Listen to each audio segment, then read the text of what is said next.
सबसे पहले सबको मेरी तरफ से नमस्कार।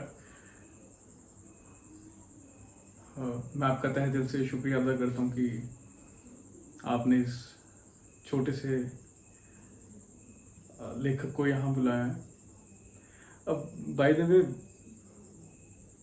मैं कोई लेखक नहीं हूँ। लेखक तो ना जाने सपनों के सागर में डूब के पता नहीं कैसे कैसे मोती निकाल लेते हैं, बहुत उम्दा लिखते हैं। मैंने बस वही लिखा है जो जिंदगी ने मुझे सिखाया है।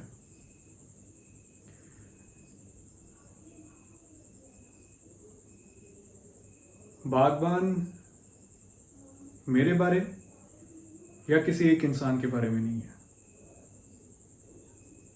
ये किताब है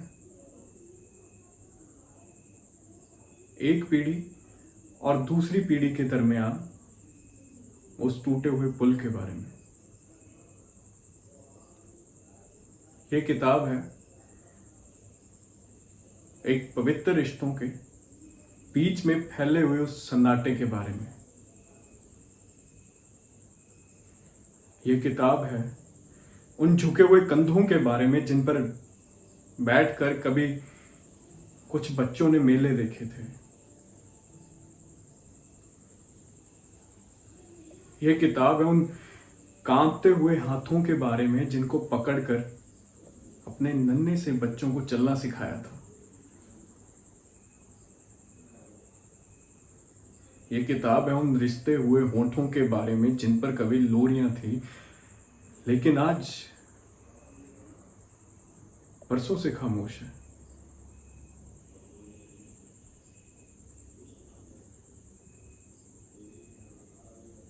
लोग बदल रहे हैं, जिंदगियां बदल रही हैं।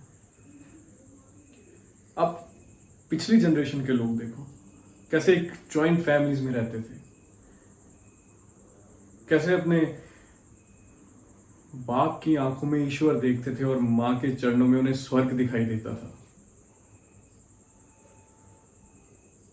आजकल की पीढ़ी प्रैक्टिकल हो गई है, समझदार हो गई है। उनको बस अपने मतलब के लिए रिश्तों का इस्तेमाल करना आता है। जहां उनको जरूरत होती है उस रिश्तों को एक सीढ़ी की तरह इस्तेमाल करते हैं और उसके पे चढ़ के आगे निकल जाते हैं। और जब उस सीढ़ी का कोई इस्तेमाल नहीं रहता ना, तो उसको उठा के कहीं टूटे फूटे बर्तन, फटे पुराने कपड़े या घर के किसी कबाड़ खाने में फेंक दिया जाता है। वो ये नहीं समझते कि जिंदगी कभी सीढ़ी की तरह ऊपर नहीं जाती, बल्कि जिंदगी एक पेड़ की तरह उगती है।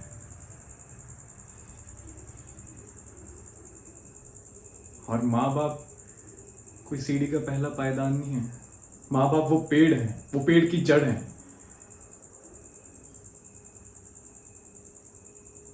और पेड़ चाहे फिर कितना ही बड़ा क्यों ना हो जाए, कितना ही हरा भरा क्यों ना हो जाए, अगर उसकी जड़ कमजोर हो जाएगी तो वो सूख जाएगा।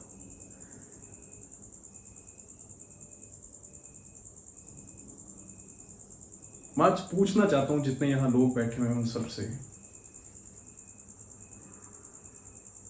कि ऐसा क्या बदलाव आ गया है।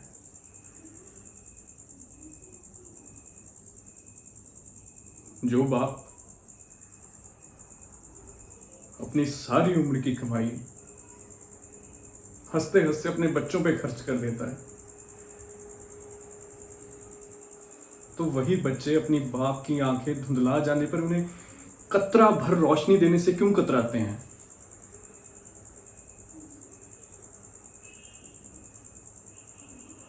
जो बाप अपने फटे हुए कुर्ते के साथ सारी जिंदगी निकाल देता है, अपने बच्चों को ब्रांडेड कपड़े पहनने के लिए देता है,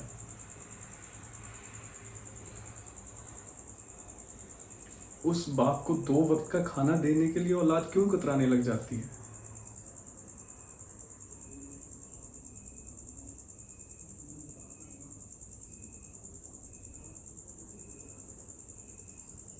जिस माँ ने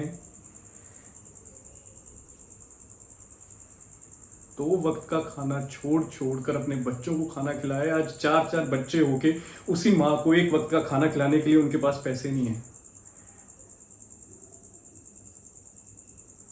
4-4 बच्चे भी उस एक माँ को खाना नहीं खिला पा रहे।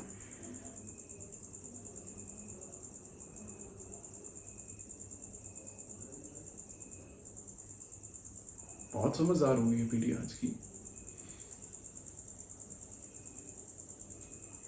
अरे जिस माँ बाप ने आपको पाल पोस के इतना बड़ा किया है, आपको किसने हक दिया उनको बाजू पकड़ के घर से बाहर निकालने का, दर दर की ठोकरें खाने का? क्या इसी दिन के लिए माँ बाप औलाद मांगते हैं? इसी दिन के लिए?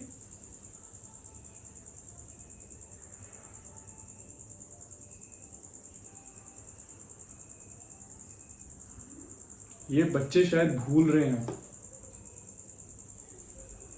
जो आज माँ बाप का आज है ना, वो उन बच्चों का कल होगा। जो माँ बाप आज खड़े होकर सवाल कर रहे हैं, वो कल उनसे सवाल करेंगे। और ये किस वहम में जी रहे हैं बच्चे? अरे जो माँ बाप उन बच्चों को पाल सकते हैं ना, जो बोल नहीं सकते, चल नहीं सकते, उनको पाल सकते हैं ना, मेरा यकीन मानिए वो खुद अपने आप को भी पाल सकते हैं। किसी वहम में मत रहिएगा।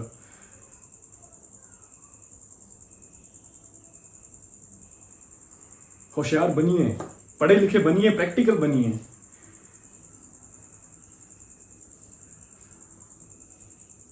पर माँ बाप को कभी ना भूल जाए, क्योंकि शायद आप भी अपने बच्चों के माँ बाप हैं।